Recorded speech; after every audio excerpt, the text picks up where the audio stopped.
आत्म साक्षात्कारियों की। तुकाराम ने कहा है कि मैं तो वैसे अणुरेणु से भी छोटा हूं, लेकिन आकाश कितना बड़ा। सो कैसे? जब ये अणुरेणु आकाश ही में मिल गया, तब मैं कहाँ रह गया? अनन्य। इनकी भक्ति पढ़िए, बिरहा के गीत गाने वाले लोगों के पास सिवाय रुलाने के और कुछ नहीं। मिलन के गीत पढ़िए, जो मिलन के गीत गाते हैं वही आपको बताएंगे कि आत्म साक्षात्कार चीज क्या होती है। पाँचों पच्चीसों पकड़ बुलाऊं, एक ही डोर उड़ाऊं। कितनी अधिकार की वाणी है, अथॉरिटी कितनी है इसके अंदर। जो आत्म साक्षात्कारी होता है वो अथॉरिटी से बोलता है, उसकी अथॉरिटी होती है, उसका अपना अधिकार होता है सब्जेक्ट पर।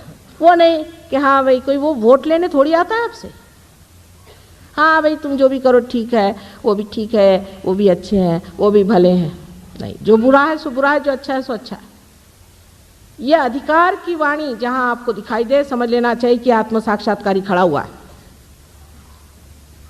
ईसा मसीह को देख लीजिए कि जिनका सिवाय पवित्रता के सिवाय और उनके अंग में कुछ नहीं था, साक्षात ओंकार सो। उनका एक वेश्या से क्या संबंध? लेकिन जब एक वेश्या को लोगों ने पत्थर से मारना शुरू कर दिया तो सामने आके खड़े हो गए, कह ले अच्छा तुम से जिसने पाप नहीं किया मुझे पत्थर मारो। किसी की हिम्मत नहीं हुई। ये जो अधिकार वाणी से जो आपको परमात्मा के गीत सुनाते हैं उनको मानिए। ये आपकी भक्ति जो कृष्ण ने कही है कि भक्ति मार्ग से भी और कर्म मार्ग से भी मनुष्य परमात्मा के पास आ सकता है, वो इस वजह से कि दोनों से जब वो ये समझ ले कि इससे परे कोई चीज़ है, तभी वो ज्ञान को प्राप्त हो सकता है। ज्ञान को प्राप्त होने का मतलब ये नहीं कि कोई पंडित हो जाए। आपको आज ही एक केस बताऊं कि एक देवी जी मेरे पास आई तो उन्होंने कहा कि माँ देखो, मेरी माता जी ने एक महाशय जी को, वो गुरुद्वारे जाते थे, उसको देखा और उसकी परीक्षा ली तो वो ग्रंथ साहब वगैरह खूब अच्छे से जानते हैं, गुरुद्वारे में जाते रहते हैं, ये वो करते हैं। उसका कि ठीक है, उसने कहा मैं तुम्हारी लड़की से शादी करता हूँ, मेरी शादी करा दी। उसकी पहली एक बीवी है, बच्चे हैं, रोज़ लड़कियाँ लेके आता है, किसी की मोटर बना के लाता है, सबको बेवकूफ़ बनाता है, मेरे माँ से भी पैसा ले लिया और सारा उसको रट गया है, अखंड पाठ वगैरह करता होगा। तो वो बड़ा अच्छा आदमी उनको लगा। ये ज्ञान नहीं होता है, ये ज्ञान नहीं। ज्ञान आपके नसों में महसूस होना चाहिए। इससे आपको जानना चाहिए कि ये शक्ति जो सारे ऋतु बदलती है, जो सारे जीवंत कार्य करते हैं, वो शक्ति हमारे चारों ओर है। जब भक्ति और कर्म का मेल होता है, ऐसा कहा गया है, तभी ज्ञान प्राप्त होता है। कि जब आप भक्ति को कर्म में इस्तेमाल करते हैं, पर अपने ऐसा नहीं, जो भक्ति वाले भक्ति वाले, कर्म वाले वो कर्म वाले। आज आपने भक्ति करी, श्री राम की भक्ति करी, ठीक है, लेकिन आपको ये भी देखना चाहिए कि जब हम श्री राम की भक्ति कर रहे हैं तो उसके साथ हमारे कर्म कैसे हैं? क्या हम श्री राम जैसे हैं? मर्यादा पुरुषोत्तम जैसे हम हैं क्या? हम वाचा से, मन से, बुद्धि से, कर्म से हम क्या श्री रामचंद्र जी जैसे हैं?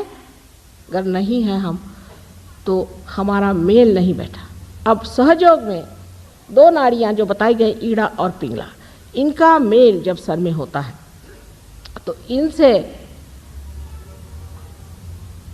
भक्ति से, या जिसे कहते हैं सुसंस्कारों से या कुसंस्कारों से जो कार्य हम करते हैं, उससे हमारे अंदर जो संस्था तैयार होती, उसे आप मन कह लीजिए। और कार्य में जो हम अपने को व्यस्त करते हैं, उससे जो संस्था तैयार होती है उसे आप अहंकार कह लीजिए। अहंकार और प्रत्यहंकार दोनों ही हमारे सर में जाकर जब मिल जाते हैं तब इस तालु भाग में आप देखिए कि तालु भाग में कैल्सिफिकेशन हो जाता है। वहाँ हड्डी जो है 12 साल के उम्र के बाद एकदम मजबूत हो जाती, वो जो नरम हड्डी होती है वो मजबूत हो जाती। यहाँ अब हमने देख लिया कि किसी के अंदर भक्ति ज़्यादा है तो वो तो और ही मुश्किल हो जाएगी, क्योंकि भक्ति अगर यहाँ तक आ जाए और अगर अहंकार यहाँ तक आ जाए तो ऐसे आदमी को जागृति देना बड़ा ही मुश्किल हो जाता है। लेकिन धर्म तभी होता है जब मनुष्य जिसकी भक्ति करता है उसके जैसा हो जाता है, उसके जैसे कर्म करता है। तो एक साहब हमें मिले, मैंने कहा कि आप श्री राम के भक्त हैं, आपने अपनी पत्नी क्यों छोड़ दिया? श्री राम ने भी तो पत्नी को छोड़ा था। अच्छा, और जो उसके पीछे रोते रोते घूमते घूमते लंका जी गए थे उसका क्या हुआ? वहाँ तक हम नहीं जा सकते।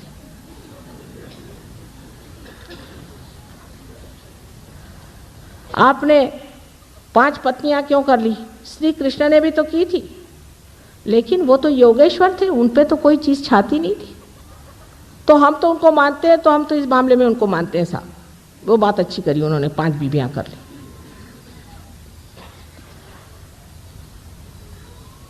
इस प्रकार जो निर्बुद्ध लोग होते हैं, जिनको कि मूढ़ कहा जाता है, मूढ़ लोग, वो भक्ति नहीं कर सकते और न ही वो धर्माचरण कर सकते। यही धर्म का आचरण है कि जिसको आपने भक्ति से माना है उसके जैसा अपना आचरण करिए।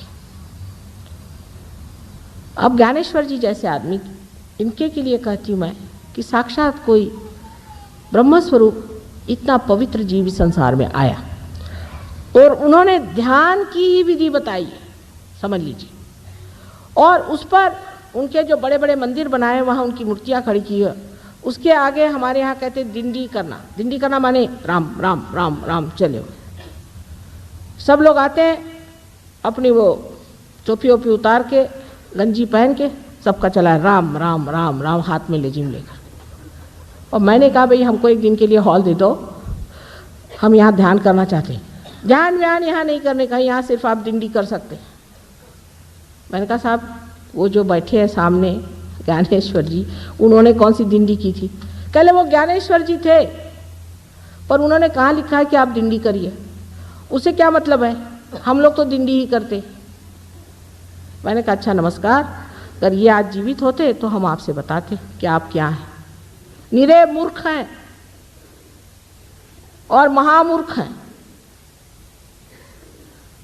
कभी कभी इस तरह की गलत भक्ति से हम लोग अपना नर्क का रास्ता बना रहे हैं। इसलिए सजग हो जाना चाहिए और सतर्क होकर के हमें समझना चाहिए कि हमारे भक्ति में कहाँ दोष आ रहा है। अब सबसे बड़ा दोष भक्ति में इस तरह से आता है कि जब श्री राम आए तो उनसे कहने लगे हम तो भाई परशुराम को मानते हैं, परशुराम ही अच्छे थे क्योंकि मर गए ना। श्री कृष्ण आए, हम श्री कृष्ण तुमको नहीं मानते, हम श्री राम को मानते, हो गया। जीसस आए, हम तुमको नहीं मानते, हम मोसेस को मानते, क्योंकि जो मर गए वो अच्छे अपने जेब में रहते हैं। एक प्लास्टिक का फोटो लगा लिया, काम खत्म। लेकिन वो प्लास्टिक का फोटो आपको कहाँ ले जाने वाला है, ये किस चीज़ का तमगा लगाया है आपने, ये समझ लीजिए। और फिर कहते हैं कि हमने माँ इतनी भक्ति करी और हमारा ऐसा हाल क्यों? तुम तो कहती हो कि हृदय में शिव का स्थान है, हम शिव भक्त हैं, और हमें हार्ट अटैक क्यों आ गया? उसकी वजह ये कि शिवो हम ऐसी वल्गना आपने क्यों करी? क्या आप शिव हो गए? क्या आपने आत्म साक्षात्कार पाया? मैं आत्मा हूँ ऐसे चिल्लाने से वो शिव भी आपसे नाराज हो गए। राम राम राम राम कहने से रामचंद्र जी कहते बाप रे बाप से बचाए रखोगे तो हद हो गई। जिसकी आप उपासना करते हैं वही चक्र आपका पकड़ जाता है। आश्चर्य की बात है। और उसी से हम पूछते हैं क्या आप शिव को मानते हैं? माता जी आपने कैसे पहचान लिया? अरे भाई जैसे भी पहचान, तुम्हारे चक्रों से पहचान रही हूँ, कोई इसमें विशेष ज्ञान की जरूरत नहीं है। जिसकी आप उपासना करते हैं और उसके अनुसार आप कर्म नहीं करते हैं और बेकार में उनका बैठ करके भजन करना सुबह से शाम तक, भजन करना चाहिए, मैं ये भी नहीं कहती भजन नहीं करो, पर अगर भजन करने से परमात्मा नहीं मिलने वाले, भज भज भज भज करने से नहीं मिलने वाले, मिलने वाले हैं आत्म साक्षात्कार से, जहाँ आत्मा का प्रकाश हमारे चित्त में आ जाता है। तब हम जानते हैं कि श्री राम जो है वो कहाँ बसे हुए। अब आप देख लीजिए, मैं आपसे बताती हूँ, जो दत्तात्रेय गुरु को मानते हैं उनके पेट में दर्द होता होगा, जो श्री राम को मानते हैं उनको ज़्यादातर लंग्स की बीमारी हो जाएगी, जो शिव जी को मानते हैं उनको अधिकतर हार्ट अटैक आ जाएगा। अब ऐसे कैसे हो सकता है? तो आपने कोई न कोई गलत काम कर लिया। सहज योग जो है एकदम विशुद्ध और साफ खुला हुआ है। सहज योग की भक्ति में हर चीज़ आप जानते हैं कि आप क्यों कर रहे हैं, क्यों कह रहे हैं, ये मंत्र आप आज क्यों कह रहे हैं, उसका आपसे क्या संबंध है, उसका जनसाधारण से संबंध क्यों है, क्या है? क्योंकि आत्मा का तो ज्ञान हो ही जाता है स्वयं का, लेकिन आपको सामूहिक ज्ञान नहीं। देखिए आप बैठ जाए, मैं सतयुग की बात बता देती हूँ। आज बड़ी मजेदार बात है कि कलयुग की जो बात कही थी उस वक्त में हमें नल दमयंती आख्यान में बहुत सुंदर लिखा हुआ है कि नल और दमयंती को इस कली ने अलग कर दिया और बहुत उसने उसके बाद बहुत यातनाएं उनको उठानी पड़ी। तो एक दिन नल के हाथ कली लग गए, तो उन्होंने उनकी गर्दन दबोची, कहले आज तो तुम्हें मैं मार डालता हूँ। कली से कहा कि बस अब तुम तो कुछ भी कहो, मैं तुमको मार डालूंगा। तो उनका भाई देखो तुम मेरी गर्दन छोड़ दो, एक बात पहले सुन लो, मैं अपना महात्म्य बताता हूँ, अगर मेरा महात्म्य तुम्हें अगर मान्य हो, मैं झूठ नहीं बोलता हूँ, मैं जो बताऊंगा वो अगर होने वाला हो और तुम्हें अगर मान्य हो तो तुम मुझे छोड़ देना। कहा अच्छा क्या तुम्हारा महात्म्य क्या हो सकता है, तुम तो बहुत सबको सताने वाले हो। तो उन्होंने कहा मेरा ये महात्म्य है कि जब मेरा युग आएगा, इस वक्त कल युग आएगा, उस वक्त जो दरी कंदरों में और इन पहाड़ी गुफाओं में जो आत्माएं, जो बड़े बड़े लोग घूम रहे हैं, परमात्मा को खोज रहे हैं, वो सर्वसाधारण तरीके से घरों में रहेंगे और वो इस चीज को प्राप्त करेंगे जिसे आत्मबोध कहते हैं। इस बात को सुन करके उन्होंने कली को छोड़ दिया। ये बिल्कुल साफ उसमें लिखा हुआ है, वही कल युग आया है। लेकिन आज से कोई 50-60 वर्ष पहले ही कली युग जो है ये कृत युग हो गया। हमारे यहाँ जो विक्रम संवत चलता है उसमें इसकी चर्चा नहीं है, लेकिन जो शालिवाहन संवत है, जो शालिवाहन राजा ने चलाया हुआ था, मैं उसी शालिवाहन की ही वंशज हूँ। मतलब ऐसे राजपूत थे ये पहले, फिर जाके महाराष्ट्र में रहे बहुत हजारों वर्षों से। वही शालिवाहन ने जो चलाया हुआ है उसमें लिखा हुआ कि आजकल कृत युग है, इसे वो नहीं। कृत युग माने इसमें जो है आपकी जो चैतन्य है वो कृत कार्य करेगा, कृतार्थ होगा, वो उसकी क्रिया दिखाई देगी और इसे कृत युग कहा है। और जब ये कृत युग अच्छे से घटित हो जाएगा उसके बाद आपका सत्य युग आएगा। इसका वर्णन जैसे कि योगी महाजन ने बताया है, ये किताब जिसका नाड़ी ग्रंथ जो कि भृगु मुनि ने लिखी है, उन्होंने भृगु संगीता और नाड़ी ग्रंथ 2 किताबें लिखी। नाड़ी ग्रंथ में ये सब बातें उन्होंने लिखी हुई हैं और जब नाड़ी ग्रंथ में व्यवस्थित रूप से लिखा गया है कि ऐसा समय आएगा कि जिस वक्त में हर इंसान की कुंडलिनी सहज में जागृत होगी। इतना ही नहीं, उनकी सब बीमारियां ठीक होकर के अस्पताल आदि जो संस्थाएं वो कमजोर पड़ जाएंगी। डॉक्टरों को घबराने की कोई बात नहीं, अभी वो समय आने में टाइम है। एक शंका है। बोलो बेटा। अभी आपने कहा कि गृहस्थ आश्रम सबसे अच्छा है और दूसरे भाई साहब ने रखा था कि जो कुंडलिनी जागरण है वो कैसे होगी। आपने कहा कि वो उसकी चिंता आप मत करें। तो माता जी आप तो आज यहाँ हैं, कल कहीं और हैं, तो इसका कोई समाधान तो हुआ नहीं कि कुंडलिनी जागरण कैसे होगी। अभी करते हैं ना वो, तो आपकी बात तो अभी दूसरी बातें होने लगी ना, वो तो अभी करते ही हैं। वो तो करे बगैर मैं जाऊंगी नहीं, वो तो करके जाऊंगी, वो तो मुख्य काम है भाई। जब तक खाना नहीं खिलाया तब तक तो माँ को मजा नहीं आने वाला, सीधा हिसाब है। अब बात ये कि पूछ रहे हैं खाना कैसे बनाए, तो वो बता रहे हैं पहले, क्योंकि उससे पहले कोई खाने नहीं बैठ रहा तो करे क्या भाई। बनाया है, खाने बैठिए, अगर भूख होगी तो आप खाने बैठ जाइएगा। तो शुरू करें। अच्छा बस ठीक है, हो गया आपका सेशन पूरा हो गया है। नहीं तो लायन क्लब का कोई नियम न तोड़ दे। हाँ बोलो बेटे। आजकल जादू तंत्र को बहुत मानते हैं लोग, तो क्या ये बहुत रसिक है सारा समाज? बहुत गलत, तो क्या ये सच है? बहुत गलत चीज। जादू तंत्र को मानना बहुत गलत चीज। ये सब स्मशान विद्या, प्रेत विद्या और काली विद्या के नाम से मशहूर है और हमारे सब लोगों ने इसके बारे में जाना हुआ। असल में तंत्र तो कुंडलिनी है, स्वयं साक्षात तंत्र आपका कुंडलिनी है और हम सबसे बड़े तांत्रिक हैं अगर कहा जाए तो। लेकिन तंत्र शुद्ध विद्या है क्योंकि ये शुद्ध कार्य करती है। ऐसे मनुष्य का जीवन अत्यंत शुद्ध होना चाहिए जो इस कार्य को करे। और तंत्र विद्या में बिल्कुल इसके उल्टे बात करते हैं। यानी इसका तरीका यह है कि किसी देवी का मंदिर हो, वहां जाकर के बैठ जाते हैं और कोई न कोई ऐसा गलत काम, कोई व्यभिचार वहां करते हैं। ज्यादातर ऐसे लोग जो ऐसा काम करते हैं वो देवी को अप्रसन्न करने से, अब देवी उलझती नहीं, वहां से उनका चित्त हट जाता है। वो जगह जब उनके लिए ऐसी बन गई जहां देवी का चित्त है नहीं, वहां फिर वो प्रेतों को बुलाते हैं, भूतों को बुलाते हैं और उनको काबू में कर लेते हैं। और भी अनेक तरीके हैं, मैं वो बताना नहीं चाहती क्योंकि गंदी चीजें हैं सारी। वो सब करके और फिर उससे वो दुनिया भर की चीजें करते रहते हैं और लोगों को प्रभावित करते हैं। और अपने देश में इसलिए ज्यादा है क्योंकि हिंदुस्तान में एक खास चीज है कि एक दूसरे का गला काटे बगैर वो सोचते हैं हमारी उन्नति नहीं होगी। ये सब दूर दिखाई दे। एक दूसरे से प्रेम करने से हमारी उन्नति होगी ये हम जानते नहीं, इसलिए हम एक दूसरे को गले काटने में लगे रहते हैं। फिर जो ऐसी लोग मदद करते हैं गुप्त रूप से, उनके पास हम चले जाते हैं कि चलो इनकी गर्दन काट दो, उनकी गर्दन काट दो, इतना पैसा ले लो।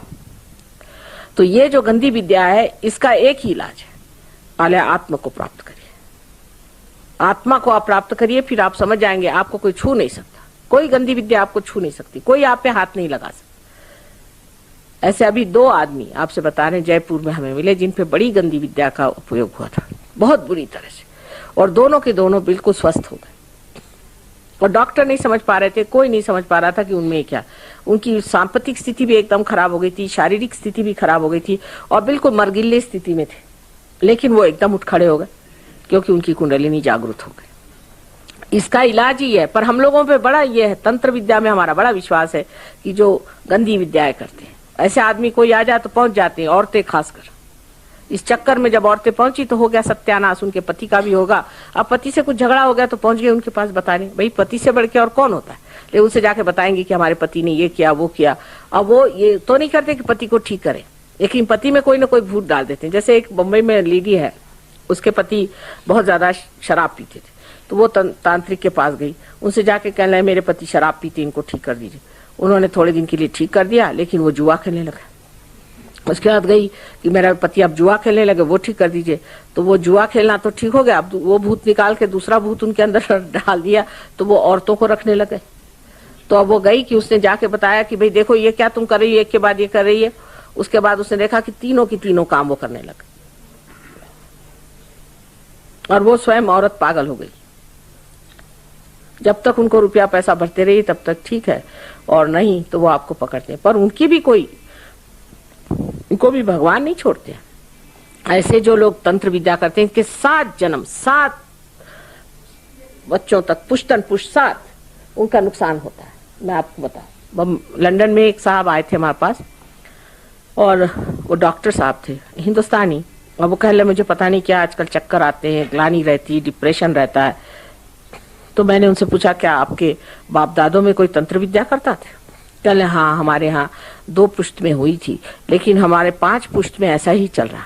मैंने कहा ठीक है, अभी आपका बच्चा बच गया, नसीब समझ लीजिए। बाद में उनको मैंने ठीक किया तो उनको जूते मारने पड़े उन लोगों को जिन्होंने तंत्र विद्या की थी। जूता हमारे ऐसा मारते हैं, उनका नाम लिख करके जूता मारी, सिंबॉलिक। उससे उनकी स्थिति ठीक हुई, बड़ी बुरी हालत में थे। तो जो तंत्र विद्या करते हैं जानते नहीं, इनके पीछे एक बार अगर भगवान लग जाए तो ये इनका कहीं का ठौर नहीं रहेगा। और वो छोटी छोटी चीज जैसे आपका मन समझ लेंगे, आपके मन में क्या विचार है, इसमें क्या रखा हुआ? ये तो सब भूत विद्या अपने यहाँ सबने जाना है। इसको भानुमति का पिटारा कहते थे, आप लोग के यहाँ पता नहीं, हिमाचल में इस शब्द को जानते हैं लोग, जानते ही नहीं आप भानुमति का पिटारा, ये कहा जाता था इसको। लेकिन पहले के लोग बहुत समझदार थे, इस चीज में पढ़ते नहीं थे। अब आजकल तो सभी इसमें, अब ये जितने जो गुरु लोग घूमते हैं ये सब यही हैं।